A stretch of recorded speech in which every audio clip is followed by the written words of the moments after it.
Anthropic's CEO, OpenAI's chief scientist, and DeepMind's co-founder all signed a paper basically asking the US government to help build a way to slow down frontier AI development. And on the same day, OpenAI dropped a new version of GPT 5.6 Sole that all of us are probably going to enjoy. So let's get into it. So what you're looking at right now is a statement from around 1,273 employees of frontier AI companies, many of them from Anthropic, OpenAI, and Google DeepMind. And what they're saying is basically they want to pace the frontier of AI development, telling everyone, telling the US government especially, that hey, we need to slow down on the development of AI because they have some key concerns. If we take a look at their statement, AI could help create a dramatically better future, but that outcome is not guaranteed. The world's leading AI companies believe they could be close to automating AI research. It is hard to predict exactly how much this will accelerate AI progress, but there is a real risk that capability development rapidly accelerates beyond our ability to understand or control the resulting systems. So a lot of the employees at these frontier labs are afraid that AI development is moving so fast that they don't have a clear understanding of what that could actually mean. Does it lead to a positive outcome or a negative outcome? It is unclear. To realize AI's potential, industry, government, and society at large may need the option to buy time to address emerging risks, develop security measures, and strengthen oversight. But each company and country is under intense competitive pressure not to unilaterally slow that acceleration. And that does make sense. I think this last paragraph is a fair assessment. The space we are in operating right now is very competitive. For example, last year, we would get new models maybe every couple of months, but especially in 2026, the development cycle has reduced so dramatically that we sometimes get new models every 2 weeks from the same labs. And when we get these new models, it's not like the best model stays in number one for a long time. A couple of weeks later, another lab drops a new model, and that model becomes number one. If you just take a look at it, Fable 5 came out, then GPT 5.6 Sole beat it, and this cycle continues, especially in 2026, because the labs are put into a lot of pressure to retain their customers by dropping the best models. And that does have a positive and negative side. So this statement is basically requesting that the US government support an international effort to develop the technical and governance tools needed to deliberately pace the frontier of automated AI development. They're not necessarily calling that, hey, we should stop AI development. They're saying that maybe we need to slow down a bit. Maybe we need to give more time to the industry, to the government, and society at large to understand the risk of AI development. Now, you can either take this as a positive or a negative. The positive way you can take this is that the employees at these labs are being a little bit more mindful about AI development. They have the front seat when it comes to what is going on. They have more insight on what's potential. They have more insight on the model's development than a lot of us probably will ever have unless you actually work in this space. They understand that there are great benefits that AI can bring, but it does come with a lot of risks that we still need time to understand. And the negative way you can take this is that the frontier labs need some breathing room because the competition is so high. They need some breathing room not just from each other in the Western space, but the competition is especially very high when it comes to the Chinese labs. The Chinese labs are developing really strong models, and this is putting pressure not only on OpenAI or Anthropic, but also the US government, because if you think about it, this is kind of like the Cold War, but instead of an arms race, it's an AI arms race. And that is why the US government is taking a big interest in the AI space and how these labs are operating. And we have seen the implications of that. We have seen models get deployed, models get pulled back, models get reviewed before their launch. And that is probably going to be the new norm until we have better regulations in place.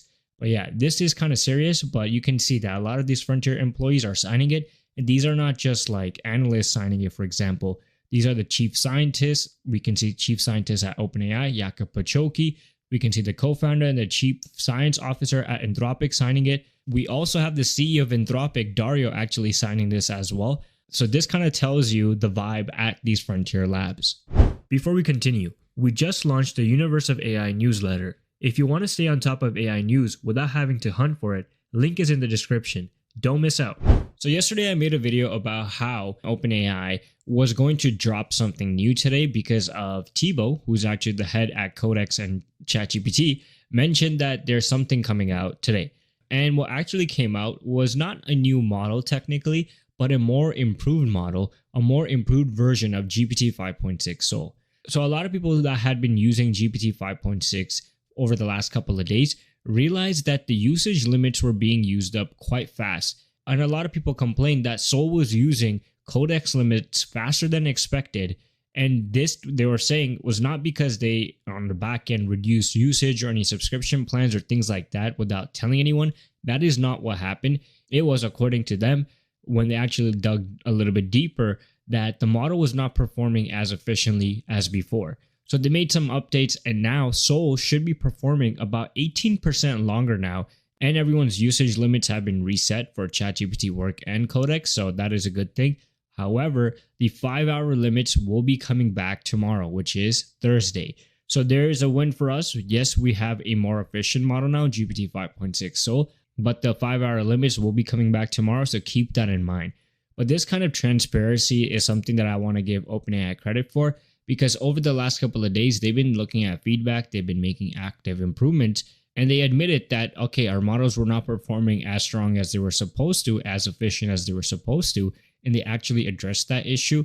Unlike some other labs, I'm not going to name names, where the usage limits kind of run out fast, but we have no insight on why that could be and what the issue could be. But hey, at least we know that GPT 5.6 Sole now should be lasting about 18% longer. But not only was this announcement important from OpenAI today, they actually said that GPT 5.6 Sole improved on itself. The model actually made a better version of itself, which I'm going to show you guys in a second. So after OpenAI deployed GPT 5.6 Sole, what they actually did was use that exact model to advance the frontier of efficiency by making itself more efficient to run on. So they're using their strongest model to make a better version of themselves. This is not something new. We've actually seen a lot of labs do this. We're seeing that more models are getting smarter at doing this. But what they're saying is that instead of just focusing on creating a smarter model, OpenAI focused on creating an efficient model. And there's a reason for this. As AI deployment gets more and more broader and more people are adopting AI, efficiency becomes a critical thing for most labs, because now all of these labs have to serve their strongest models, which are way more energy demanding compared to previous models, to a broader audience. So efficiency becomes important. And through applying GPT 5.6 Sole to make more efficiency improvements, the model is now 20% lower when it comes to serving costs from production GPU kernel improvements. So that is a big number for a big company like OpenAI. 20% lower servicing costs basically means millions, or I don't know, it could be in the billions. I don't think so. Probably millions, hundreds of millions of dollars, because obviously we don't know what the financials look like at OpenAI. And 15% better token generation efficiency from improved speculative decoding. So there are improvements both on the cost side as well as just overall operation side, which tells you that these models are quite capable, and efficiency is going to be the biggest bottleneck. And looks like GPT 5.6 Sole, although it might not be the strongest model when it comes to Fable 5 or maybe even Opus 5 at the moment, but is definitely a very efficient model. We don't know if that is something that Anthropic is going to prioritize, because if they don't, in the long run, OpenAI might just beat out Anthropic just because their models are more efficient and more reliable to use. So yeah, big day for OpenAI. Obviously, we didn't get a new model today, but we got a better version of GPT 5.6 Sole that I think a lot of us are going to appreciate. But that's it for today's video. Make sure you guys are subscribed to the channel, follow our new newsletter as well at universeofai.beehive.com, as well as subscribe to the main channel World of AI, and support us on X by following the Universe of AIZ as well. Until then, I'll see you guys in the next video.